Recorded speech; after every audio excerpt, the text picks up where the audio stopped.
चलिए स्टार्ट करते हैं। और लास्ट क्लास का हम लोगों को देखना था magnetic induction and Gauss law. ठीक है, तो मैग्नेटिक इंडक्शन और गॉस लॉ में सबसे पहला जो हम लोग टॉपिक देखते हैं वो है मैग्नेटिक इंडक्शन, मैग्नेटिक फील्ड और मैग्नेटिक इंडक्शन। याद करो वहाँ पे इलेक्ट्रिक फील्ड समझाया था।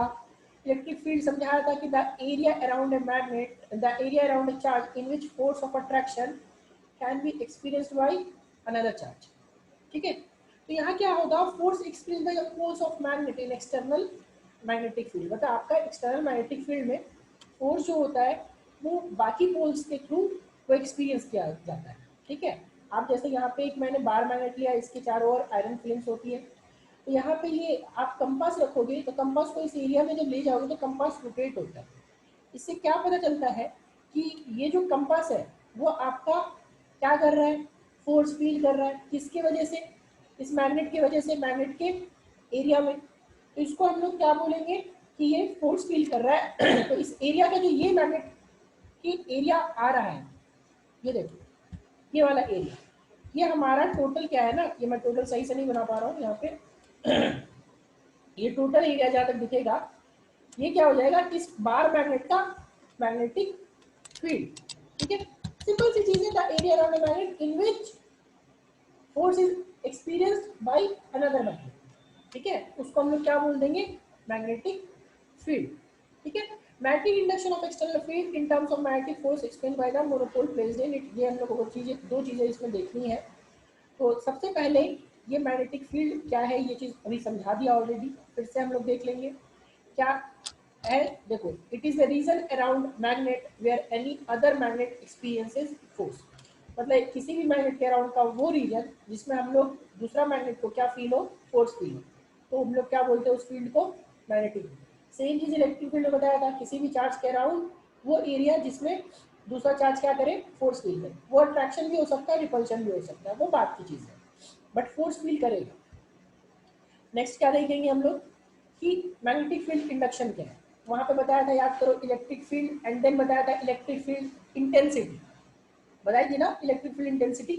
इलेक्ट्रिक फील्ड इंटेंसिटी आपको समझाया था कि किसी एक पार्टिकुलर चार्ज को, ठीक है, यूनिट चार्ज को जो फोर्स फील होता है किसमें, मैग्नेटिक इलेक्ट्रिक फील्ड में, तो उसी को हम लोग बोलते हैं इलेक्ट्रिक फील्ड इंटेंसिटी। तो यहाँ पे क्या होगा कि मैग्नेटिक पोल को, यूनिट मैग्नेटिक पोल को जो फोर्स एक्सपीरियंस होगा मैग्नेटिक फील्ड में, उसी को क्या बोलेंगे, मैग्नेटिक फील्ड इंडक्शन। ठीक है, ये देखो इट्स ए क्वांटिटी। पहले तो आपका बताता क्या है, वहां पे इलेक्ट्रिक फील्ड हमारा बताता था ना कि कितना उसमें हम लोगों का क्वांटिटी जो होता था, कितना फोर्स लगेगा। जैसे F equals to Q into E दिखाया था, तो यूनिट चार्ज रहेगा जो इलेक्ट्रिक फील्ड होगा उतना ही फोर्स लगता था। तो ये जो मैग्नेटिक फील्ड इंडक्शन है ये बताता है कि उसका स्ट्रेंथ क्या है, मैग्नेटिक फील्ड का स्ट्रेंथ क्या है। अगर मैग्नेटिक फील्ड इंडक्शन ज़्यादा होगा तो उसका स्ट्रेंथ जो है ज़्यादा होगा, और अगर मैग्नेटिक फील्ड इंडक्शन कम होगा तो उसका स्ट्रेंथ जो होगा वो कम होगा। अब वहाँ पे याद करो इलेक्ट्रिक फील्ड इंटेंसिटी जो बताई थी वो फ्लक्स के टर्म्स में भी डिनोट करते थे हम लोग। फ्लक्स, इलेक्ट्रिक फ्लक्स होता था E dot A, dot product of electric field and area vector. तो वहां से हम लोग क्या लिखते थे, इलेक्ट्रिक फील्ड जो हो जाएगा वो फ्लक्स अपॉन एरिया हो जाएगा।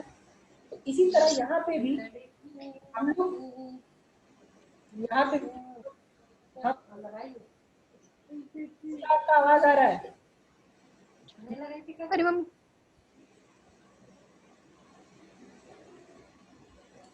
वहां पे बताया था इलेक्ट्रिक फ्लक्स के टर्म्स में। अब यहाँ पे क्या हो जाएगा, मैग्नेटिक फ्लक्स के टर्म्स में देखेंगे। ठीक है, मैग्नेटिक फील्ड इंडक्शन को हम लोग क्या करते हैं, डिफाइन करते हैं मैग्नेटिक फ्लक्स के टर्म। बोलोगे सर मैग्नेटिक फ्लक्स क्या है, तो इलेक्ट्रिक फ्लक्स वहां क्या था, number of electric field lines passing through an area. तो यहाँ पे मैग्नेटिक फ्लक्स क्या होगा, number of magnetic field lines passing through an area is known as magnetic flux. ठीक है, सेम चीज चल रही है जो वहां दिखाया देखे थे वही चीज यहाँ भी चल रहा है। ठीक है, तो magnetic induction due to single pole at any point, हम लोग को ये दो चीजें इसमें देखनी। अब क्या है कि जो फोर्स एक्ट है, मान लो यहाँ पे हमारे पास दो मैग्नेट्स है, एक नॉर्थ पोल और एक साउथ पोल। मैग्नेटिक फील्ड का डायरेक्शन किधर होगा, नॉर्थ से साउथ। यहाँ पे कोई एक पॉइंट हमने ले लिया और नॉर्थ पोल जो होगा ये हमेशा डायरेक्शन किधर होगा इसका, नॉर्थ पोल से आउटवर्ड जाएगा। जैसे वहां पे मैग्नेटिक फील्ड लाइन जो बताया था, वो बताया था कि पॉजिटिव चार्ज के लिए रेडियली आउटवर्ड होता है। तो यहाँ पे पॉजिटिव चार्ज का काम कौन कर रहा है? नॉर्थ पोल कर रहा है। तो नॉर्थ पोल कर रहा है तो नॉर्थ पोल से रेडियली तो नहीं बोल सकते इस जगह पे, बस आउटवर्ड होगा, मतलब नॉर्थ पोल से निकलेगा। वहां पे याद करो नेगेटिव चार्ज के लिए रेडियली इनवर्ट था, यानी नेगेटिव चार्ज में वो एंटर करता था। तो यहाँ पे नेगेटिव चार्ज का काम कौन कर रहा है? South pole. तो देखो ये नॉर्थ पोल से साउथ पोल जा रहा है, साउथ पोल पे एंटर कर रहा है। ठीक है, नॉर्थ पोल से निकला और साउथ पोल में गया। ठीक है, तो force acting on north pole is directed along the field, मतलब नॉर्थ पोल पे जो फोर्स लगेगा वो फील्ड के डायरेक्शन में होगा। जैसे वहाँ plus charge, plus Q charge पे इलेक्ट्रिक फील्ड के डायरेक्शन में लगता है और माइनस क्यू चार्ज के इलेक्ट्रिक फील्ड के अपोजिट में लगता है। तो यहाँ पे साउथ पोल पे जो फोर्स लगेगा वो जस्ट इसके अपोजिट होगा। ठीक है, क्या यहाँ पे देखिए ये माइनस चार्ज को यहाँ रखोगे तो ये माइनस चार्ज को ये नॉर्थ पोल क्या करेगा? अट्रैक्ट करेगा। फिर से दिखाता हूँ, देखो ध्यान से। जैसे ही ये माइनस चार्ज को यहाँ रखा, माइनस एम यानी साउथ पोल को यहाँ रखा, ये साउथ पोल इधर अट्रैक्ट होगा नॉर्थ पोल की तरफ। ठीक है, ये देखो जैसे ही स्टार्ट किया ये नॉर्थ पोल की तरफ मूव करेगा। ठीक है, अभी आप लोग बताएंगे कि अगर यहाँ पे मैं प्लस एम रखता, तो प्लस एम रखता तो वो किधर मूव करता बाबू? माइनस एन के तरफ। प्लस एम रखेंगे तो किस साइड मूव करेगा? नॉर्थ पोल की साइड या साउथ पोल की साइड?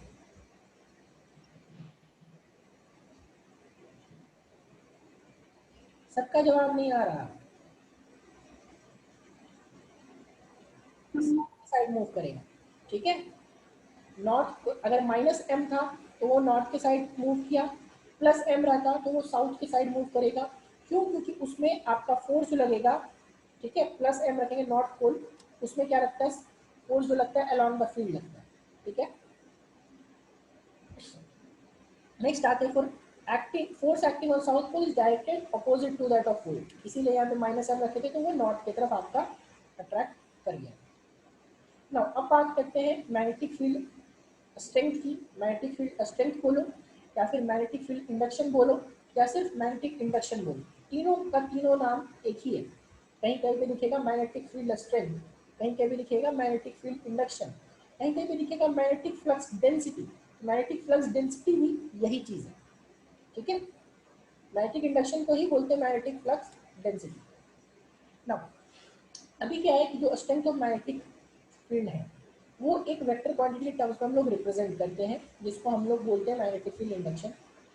ये हमारा मैग्नेट है तो मैग्नेट में आपको ये हमेशा डायरेक्टेड किधर से किधर होता है? नॉर्थ पोल से साउथ पोल। जो अभी बताया आपको मैग्नेटिक फील्ड इंडक्शन का डायरेक्शन किधर? From, it is always directed from north pole to south pole, that is away from the north pole and towards the south pole, मतलब north पोल से निकलेगा साउथ पोल में जाएगा मैग्नेटिक फील्ड लाइंस। इसीलिए ये north पोल से away होता है और टुवर्ड्स साउथ पोल होता है। ये हमारे देख लिया डायरेक्शन की बात। अब इसके पहले हम लोग इलेक्ट्रिक फील्ड याद करो। इलेक्ट्रिक फील्ड का हम लोग क्या इक्वेशन लिखते थे याद करो? तो इलेक्ट्रिक फील्ड लिखते थे कि एफ बाई क्यू होता है, आता था ना, और एफ की वैल्यू क्या होती थी? K q one q two by R square होता था। तो यहाँ पे इलेक्ट्रिक फील्ड को कैसे डिफाइन किया गया? इलेक्ट्रिक फील्ड इंटेंसिटी को फोर्स पर यूनिट चार्ज। ठीक है, यानी कि एक जो आपका यूनिट चार्ज है उस पर कितने का फोर्स लगेगा। तो मैग्नेटिक फोर्स को के टर्म्स में हम लोग इस मैग्नेटिक फील्ड को डिफाइन कर सकते हैं। मैग्नेटिक फील्ड को वैसे तो मैंने एक बार पहले भी डिफाइन करवाया आपको, याद करो, F equals to B I L के टर्म्स में। जब पिछले चैप्टर में F equals to B I L पढ़ाया था, B I L sine theta, याद करो, है ना। यहाँ पे डिफाइन किया था B equals to F by I L, नहीं? क्या ये सबको याद है कि F equals to B I L निकलवाया था, वहाँ B equals to F by I L निकलवाया था, वहीं से इसका यस सर। निकाले थे। तो उस जगह से भी आप डिफाइन कर सकते हो। ठीक है, फोर्स का, इस फोर्स का भी यूज करके आप मैग्नेटिक फील्ड को डिफाइन कर सकते हो। क्या? It is defined as the force acting on a current carrying conductor per unit length, per unit current per unit length. ठीक है, तो बट इस बार जो हम लोग डिफाइन करेंगे वो फोर्स के टर्म में म्यू नॉट वाले के टर्म्स में डिफाइन करेंगे। ठीक है, मैग्नेटिक इंडक्शन, आपका magnetic induction of an external field at any point in the magnetic field is defined as force experienced by a unit positive north pole. जैसे अभी वहां पे E का बताया अभी F/Q, तो देखो E का काम कौन कर रहा है, B कर रहा है, F का तो फोर्स ही रहेगा, और Q का काम कौन कर रहा है, Q का काम कर रहा है प्लस है। तो यहाँ से देखो आगे हमारा the magnetic field induction is defined as the force magnetic force acting on a pole per unit positive pole, positive यानी कि नॉर्थ पोल की बात कर रहा है, क्योंकि पॉजिटिव चार्ज का काम यहाँ नॉर्थ पोल का। ठीक है, और यहाँ पे हमारा B का जो वैल्यू आया वो B का वैल्यू क्या आ गया, F/m। और फोर्स का आपको मालूम ऑलरेडी कि क्या होता है, न्यूटन होता है। M यानी कि स्ट्रेंथ ऑफ मैग्नेटिक पोल, ये मैग्नेटिक पोल है, ठीक है, स्ट्रेंथ ऑफ मैग्नेटिक पोल। तो स्ट्रेंथ ऑफ मैग्नेटिक पोल बताया था लास्ट क्लास कि उसके एरिया अराउंड जो होता है उसके अराउंड डेंसिटी ज़्यादा होती है, ठीक है, और वो जो एरिया होता है मैग्नेट के एंड में उसी को पोल बोलते हैं। और पोल का यूनिट भी बताया था कि एम्पियर मीटर होता है। तो अगर बी का मैग्नेटिक फील्ड का आपको क्या चाहिए, यूनिट चाहिए, तो यहाँ से लिख सकते हो न्यूटन पर एम्पियर पर मीटर। यहाँ से अगर डायमेंशन निकालना चाहे तो डायमेंशन भी निकल सकता है। आप लोग बताओगे क्या डायमेंशन होगा जल्दी से। बी का डायमेंशन एक बार पहले भी निकलवा चुका हूँ, बट फिर से पूछ रहा हूँ क्या होगा बता। ये बी का डायमेंशन, मैग्नेटिक फील्ड इंडक्शन का डायमेंशन क्या होगा,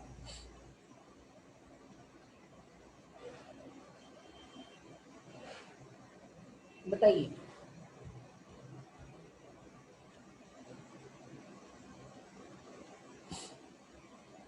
what is the dimension of magnetic field induction. Last class भी, उसके पहले वाले क्लास में निकलवाया था F इक्वल टू BIL का यूज करके।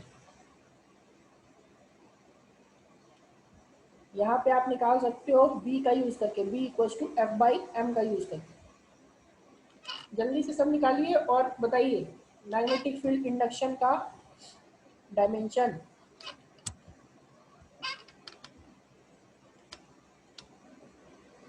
MT-2 I-1। रोशन, रोशन L कहाँ से आ रहा है आपका, L तो कैंसिल आउट हो जाएगा। मौसमी MT-2 A-1, ठीक है। विपुल आपका ठीक है, मौसमी आपका भी ठीक है, बाकी लोग। रोशन आपने सिर्फ L में गलत किया है, आगे L नहीं होगा, आगे M होगा, क्योंकि L कैंसिल आउट हो जाएगा। MT-2 A-1 is the correct answer, ठीक है, क्योंकि ऊपर न्यूटन है, तो न्यूटन का क्या मतलब, न्यूटन आपका आ जाएगा MLT-2, नीचे L है तो LL कैंसिल आउट हो जाएगा, बचेगा MT-2 और A-1, ठीक है। स्क्रीन शो नहीं कर रहा सबको, बाकी लोगों को स्क्रीन शो कर रहा है क्या, जिनको स्क्रीन शो कर रहा है वो एक बार यस कीजिए। तो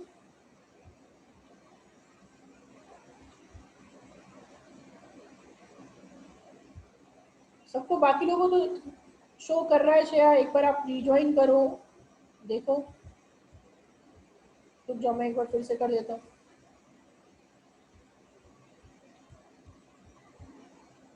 चलो अभी देख लो एक बार, अभी शो कर रहा है क्या।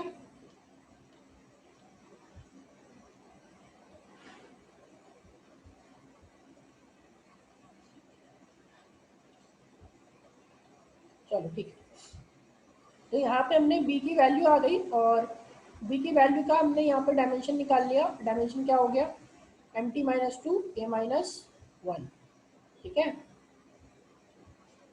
अब ये ध्यान रखना है, कभी कभी ऑब्जेक्टिव में पूछता है उसका डायमेंशन, और ये डेफिनेशन आप अच्छे से देखिएगा, जो इलेक्ट्रिक फील्ड का डेफिनेशन लिखवाया था उसी टाइप का मैंने यहाँ पे मैग्नेटिक फील्ड का डेफिनेशन लिखा है, ठीक है। नेक्स्ट आते हैं और इसके आगे बढ़ते हैं और देखते हैं। अब जो नेक्स्ट हम लोग बात करेंगे वो इलेक्ट्रिक फ्लक्स के टर्म्स पे बात करेंगे। जैसे वहाँ पे इलेक्ट्रिक फील्ड की बात की थी तो फ्लक्स इक्वल टू E.ds लिया था, पहले भी अभी स्टार्टिंग में ही बताया। तो यहाँ पे क्या हो जाएगा, क्या होता है, total number of magnetic lines of force और induction passing normally through a unit area around that point, इसी को हम लोग बोलते हैं मैग्नेटिक फ्लक्स, मतलब पासिंग थ्रू एन एरिया। अब मैग्नेटिक इंडक्शन को जो हम लोग डिफाइन करते हैं, क्या हो गया, द टोटल, इसको मैग्नेटिक फ्लक्स के टर्म्स में कैसे डिफाइन करेंगे, the total number of magnetic lines, magnetic flux of lines passing per unit area, ठीक है, नॉर्मली कैसे, यहाँ पे देखिए बी इक्वल टू, मैं यहाँ पे बता देता हूँ कैसे। याद करो फ्लक्स, वहां पे जो फ्लक्स लिखे थे वो लिखे थे E D D S cos theta या फिर ई ए कॉस थीटा, ठीक है, ई ए कॉस थीटा। अब हम लोग यहाँ से ई ए कॉस थीटा लिखे, तो मैं ई की वैल्यू अगर निकालूं तो ई की वैल्यू निकालूंगा तो क्या हो जाएगा, flux upon area cos theta, flux upon A cos theta, ठीक है। तो ए कॉस थीटा यहाँ पे हम लोग बैठाएंगे तो फ्लक्स क्या है, यहाँ पे number of field lines per unit area है ना, ठीक है। कॉस थीटा का तो कोई यूनिट डायमेंशन नहीं होता, ठीक है। तो हम लोग फ्लक्स और एरिया के टर्म्स में डिफाइन करेंगे। तो यह क्या है, वही चीज लिखा है, देखो ये क्या, फ्लक्स ऊपर फ्लक्स आ रहा है और नीचे क्या आ रहा है, एरिया। तो क्या फ्लक्स को क्या बोलते थे, number of electric field lines उस केस में। तो यहाँ पे क्या बोलेंगे, magnetic flux, number of magnetic field lines. तो क्या हो जाएगा वही, लेकिन ई की जगह पे क्या हो जाएगा, बी आ जाएगा, magnetic field induction. Magnetic field induction क्या हो जाएगा, number of magnetic field lines, ठीक है। यहाँ आप मैग्नेटिक लाइंस ऑफ फोर्स की जगह मैग्नेटिक फील्ड लाइंस भी लिख सकते। Magnetic field lines passing normally through a point, through a unit area around that point. Unit area का मतलब एरिया से डिवाइड करना, ठीक है। तो ये मान लो, देखो ये हमारा एरिया था, ये जो यहाँ पे मैंने दिया हुआ है इस जगह आपका एरिया है, राइट। और इस एरिया से जितने number of magnetic field lines pass कर रहे हैं, कौन सा, ये देखो, यहाँ से अगर आप चाहो तो यहाँ से काउंट भी कर सकते हो इसमें, देखो तो इस एरिया, ये जो एरिया है यहाँ पे डिस्क टाइप का, इस डिस्क टाइप से आप कितना नंबर ऑफ लाइंस पास कर रहे हो, तो 1 2 3 4 और नीचे से 5 6 7, तो ये 7 हो जाएगा आपका क्या, मैग्नेटिक फील्ड इंडक्शन, क्योंकि ये मैग्नेटिक फील्ड फ्लक्स हो जाएगा, ठीक है। ये सिर्फ मैग्नेटिक फ्लक्स हो, और इसके एरिया से, ये जो डिस्क है इसका एरिया से डिवाइड कर दोगे तो क्या मिल जाएगा, मैग्नेटिक फील्ड इंडक्शन, ठीक है। इसको क्या बोलेंगे, magnetic flux upon area. Magnetic flux phi से डिनोट करते हैं, एरिया तो ए आपका आ गया। अब ऐसा यूनिट मैग्नेटिक इंडक्शन का हम लोग फ्लक्स के टर्म्स में भी डिनोट कर सकते हैं।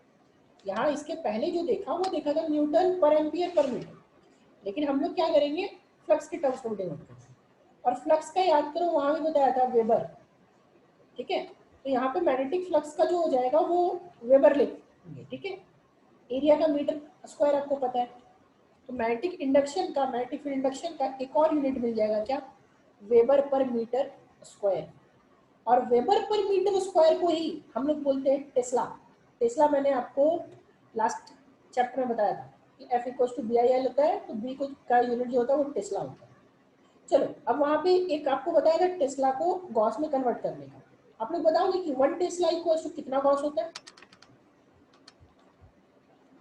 1 tesla is equals to how much Gauss.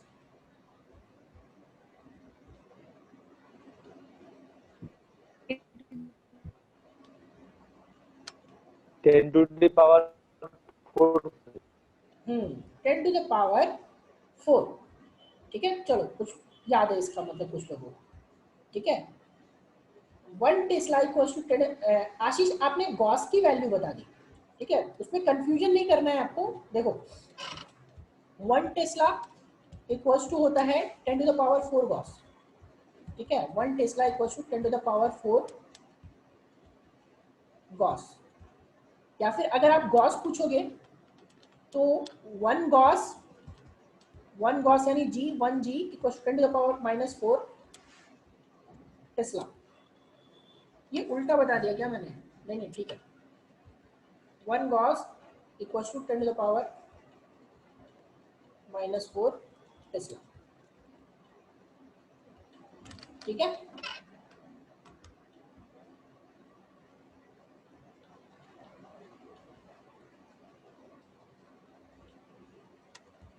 तो यहाँ पे हम लोग को ये चीज ध्यान रखना है इसका, ठीक है। चलिए इसके आगे आते हैं, यहाँ पे और टी लिखा हुआ है तो टी को हम लोग टेस्ला बोलते हैं। इसके आगे आते हैं और बढ़ते हैं नेक्स्ट।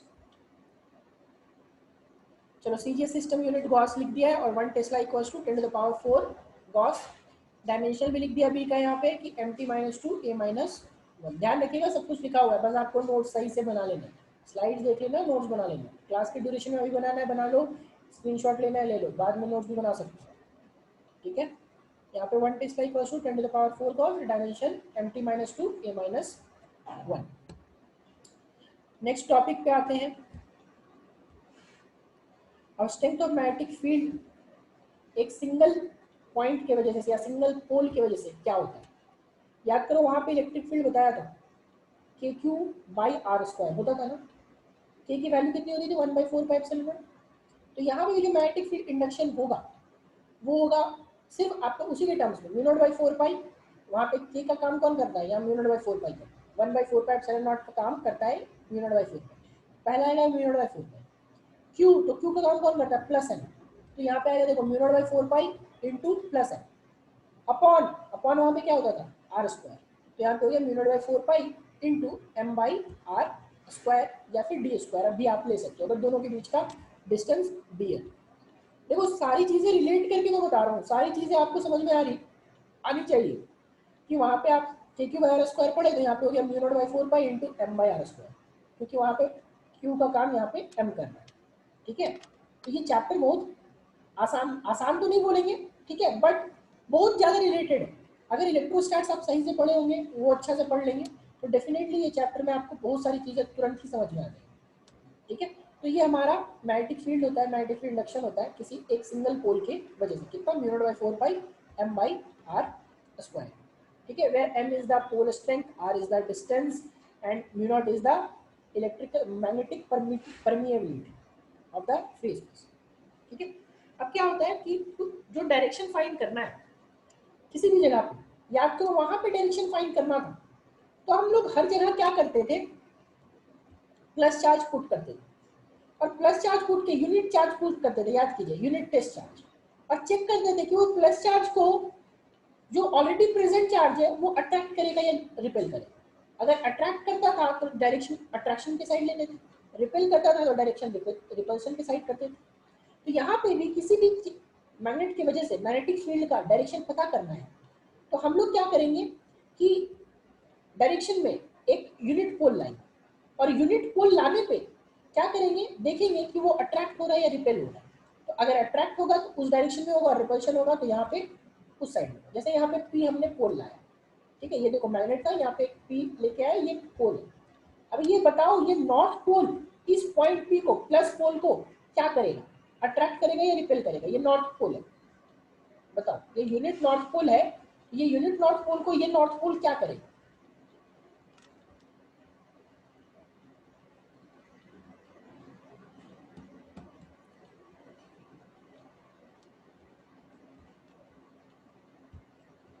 रिपेल करेगा। किस साइड रिपेल करेगा, किस साइड रिपेल करेगा ये बताओ। ये जो रिपेल करेगा वो किस साइड, लेफ्ट साइड या right side,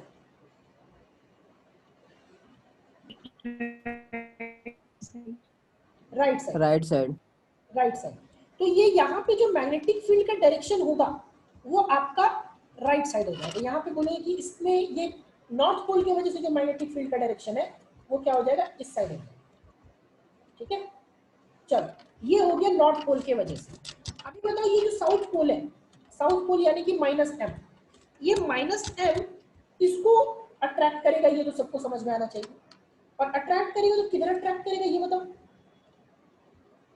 left side, left side sir. हाँ लेफ्ट साइड।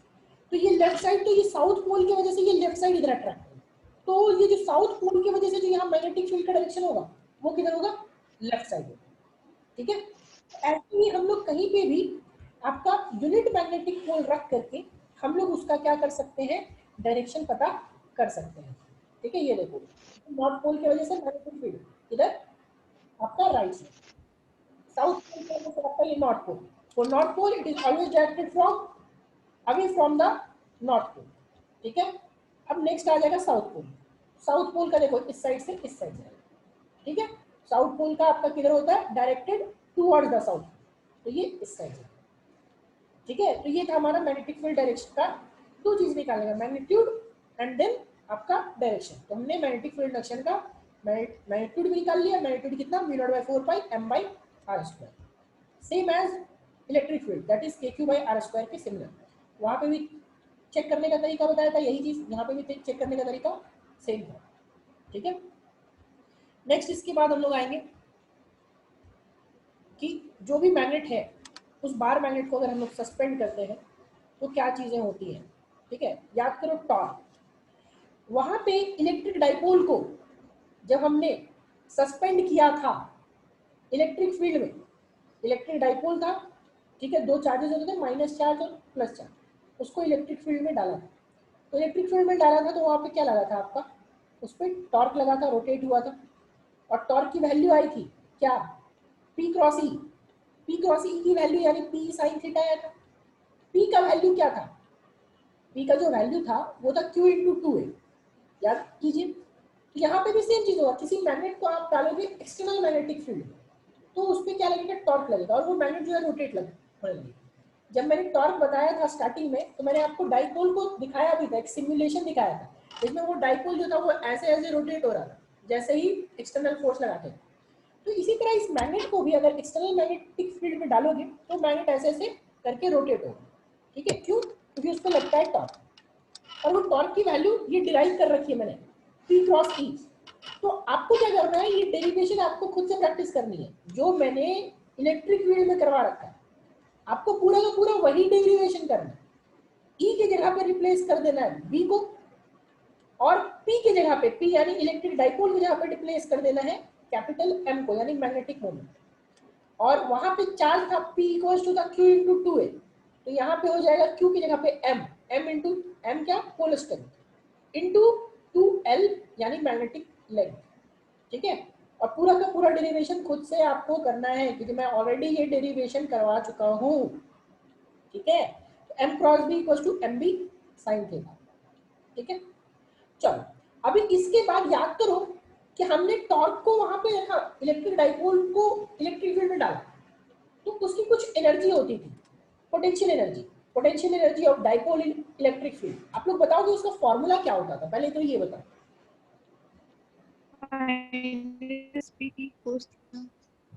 अच्छा, आप एक बार फिर से बोलिए, आपका आवाज कट क्या रहा। Minus P cos theta. Minus P cos theta, लेकिन तब होता था जब हम लोग 90 डिग्री से रोटेट करें।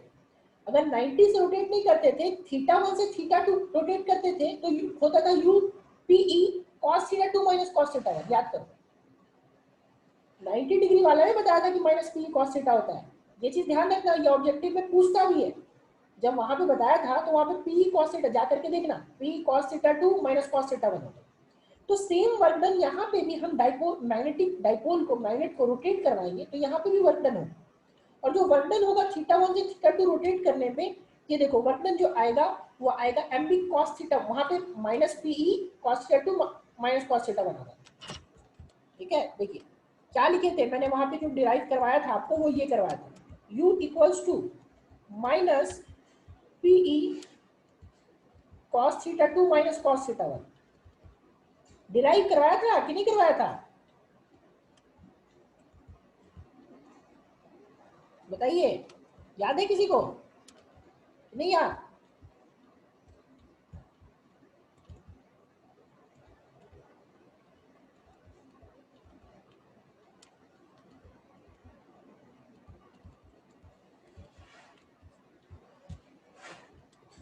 ठीक है, तो ये हम लोगों ने वहां पे डिराइव किया था। अब ये डिराइव हम लोगों ने किया था तो माइनस देखो यहाँ पे अगर आप करोगे तो इसको भी आप इस टर्म्स में लिख सकते हो, अगर आप चाहो तो इस टर्म्स में आप लिख सकते हो। This can also be written as minus M B, ठीक है, cos theta 2 minus cos theta 1, cos theta 2 minus cos theta 1, cos theta 2 minus cos theta 1। ठीक है,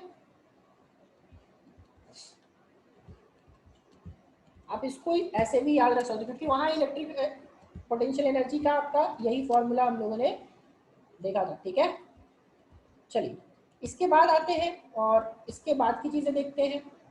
यहाँ पे फिर सेकंड जो केस लिया था, वो सेकंड केस में क्या लिया था मैंने, याद करो कि थीटा 1 को मैंने 90 पुट कर दी थी और थीटा 2 को थीटा पुट कर दिया था। तो आ गया था माइनस पी कॉस थीटा, और बता दिया था कि दोनों का dot product minus P dot E होता है। तो सेम चीज हम लोग यहाँ भी कर सकते हैं। थीटा 1 को हम लोग पुट कर देंगे 90, थीटा 2 को पुट कर देंगे आपका क्या कॉस थीटा ओनली, तो आ जाएगा हमारा वहां पे, ये देखो ये चीज यहाँ पे इसी तरह वहां पे इलेक्ट्रिक फील्ड जाता था, और यहाँ पे क्या लगता था आपका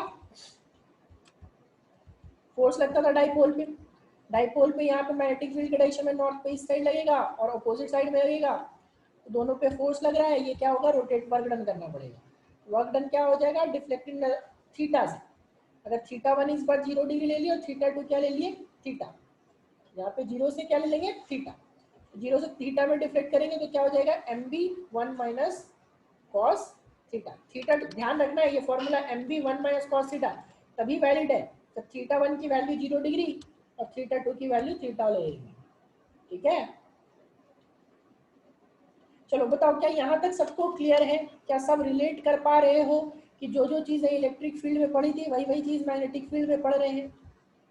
क्या यहाँ तक सबको क्लियर हुआ? सबको याद आया? थोड़ा सा इससे आपका रिवीजन भी हो गया होगा इलेक्ट्रिक फील्ड वाला, इलेक्ट्रोस्टैट्स का सेकंड चैप्टर भी आपका रिवीजन हो रहा है यहाँ से। सिर्फ 8 लोगों को क्लियर है, बाकी लोगों को क्लियर नहीं है क्या? जिनको क्लियर है पार्टिसिपेंट्स पे क्लिक करें, वहां पे यस का ऑप्शन होगा, वहां पे क्लिक करें।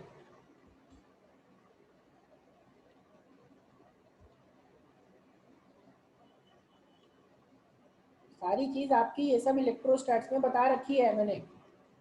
चलो ठीक है, तो ये फॉर्मूलाज आपको याद रखने हैं, वापस से डेरिवेशन कोशिश करना है इलेक्ट्रोस्टैट्स का देखने का, बनाने का, और सेम चीज यहाँ भी डेरिवेशन आपको प्रैक्टिस करनी है। ठीक है, नेक्स्ट पे आते हैं हम लोग, और इसी में थीटा 1 की वैल्यू वहां पे भी मैक्सिमम मिनिमम करवाया था स्पेशल केसेस लिखवा के कि थीटा 1 की वैल्यू 0 डिग्री, थीटा 2 की वैल्यू 180 डिग्री। तो 0 से 180 रहेगा, तो 0 डिग्री का ये करेंगे तो ये 2mb cos 0 की वैल्यू 1, cos 180 की वैल्यू -1, तो 1 माइनस माइनस 1 यानी 2mb आ जाएगा। इसी को बोलते हैं मैक्सिमम वर्क डन। फिर आएगा मिनिमम का भी, मिनिमम में क्या करेंगे 90 डिग्री से थीटा में लेंगे, एक बताया था ना cos 90 माइनस थीटा, याद करो वहां पे भी लिया था मैंने 90 से थीटा, तो 90 से थीटा यहाँ पे वर्क डन क्या हो गया -mb cos थीटा, और -mb cos थीटा को हम लोग -m डॉट भी लिखे थे जो पुराने में बताया था, जो अभी शेयर ने बोला कि सर -p cos थीटा। तो -p cos थीटा ध्यान रखना है कि सिर्फ 90 वाले के केस में होता है, बाकी में -p cos थीटा नहीं होता है, बाकी में होता है -p cos theta 2 minus cos theta. तो यहाँ पे हो जाएगा -mb cos theta 2 minus cos theta, सारे केसेस के मतलब सारे केसेस उसमें कंसिडर कर सकते हैं, लेकिन 90 वाला जब केस आएगा तो आ जाएगा -mb cos थीटा यानी -m डॉट b। और यही वर्क डन आपका क्या हो जाता है, इसी वर्क डन को हम लोग बोलते हैं मैग्नेटिक पोटेंशियल एनर्जी। ठीक है, वहां पे इलेक्ट्रिक पोटेंशियल एनर्जी। तो ये देखो -m डॉट भी हो गया, तो p is minimum, hence it is in stable equilibrium. वहां भी स्टेबल अनस्टेबल बताया था कि थीटा की वैल्यू जब 0 डिग्री, तो थीटा की वैल्यू 0 डिग्री उसको बोलते थे स्टेबल कंडीशन। थीटा की वैल्यू 180 डिग्री, तो थीटा की वैल्यू 180 डिग्री का मतलब होता था अनस्टेबल कंडीशन। ये देखो जैक बोर्ड में ये ऑब्जेक्टिव में पूछता है 1 मार्क्स का कि किसी भी डाइपोल, इलेक्ट्रिक डाइपोल को रोटेट करो या मैग्नेटिक डाइपोल को रोटेट करो, तो किस एंगल पे वो इलेक्ट्रिक डाइपोल या मैग्नेटिक डाइपोल स्टेबल पोजीशन पे होगा, किस एंगल पे? जो थीटा की वैल्यू 0 डिग्री होगी, ये थीटा की वैल्यू 0 डिग्री इस केस में 90 के बाद का, तो वो 0 डिग्री पे होगा, थीटा 2 की वैल्यू 90 एंड थीटा 1 की वैल्यू 0 डिग्री। तो हमारा वो मोस्ट स्टेबल केस होता है, मोस्ट स्टेबल होता है क्योंकि उसमें पोटेंशियल एनर्जी उसकी मिनिमम होती है। ये भी रीजन भी पूछ सकता है कि भाई इसी को मोस्ट स्टेबल क्यों बोले, क्योंकि वो उसमें उसका एनर्जी सबसे कम होगा। इलेक्ट्रॉन के टर्म्स में भी आपको समझाया था कि भाई इलेक्ट्रॉन पहले भी क्लास में जब लिया था उसमें समझाया था कि जिसका एनर्जी सबसे कम होता है वो स्टेबल रहता है। ठीक है, और एनर्जी अगर आपका ज़्यादा रहेगा आप एक्साइटेड स्टेट में चले जाओगे, यानी कि यहाँ पे इसका एनर्जी सेकंड वाला 180 डिग्री के केस में एनर्जी उसका मैक्सिमम है, इसीलिए इसको अनस्टेबल हम लोग बोलते हैं। ठीक है, तो अब थीटा की वैल्यू अगर 90 डिग्री, तो यहाँ पे 90 के 90, थीटा 2 की वैल्यू भी 90 और थीटा 1 की भी 90, तो जो पोटेंशियल एनर्जी हो जाएगा या वर्क डन हो जाएगा वो हमारा 0 हो जाएगा। ठीक है ना, अब इसमें क्या है कि दो मैग्नेट हम लोग लेंगे और दो मैग्नेट को बीच में ऐसे फिक्स कर देंगे, तब क्या होगा हम लोग ये चीज़ देखेंगे। तो उसके पहले आप लोग सबको रिज्वाइन कीजिए, ठीक है, फिर हम लोग कंटिन्यू करते हैं।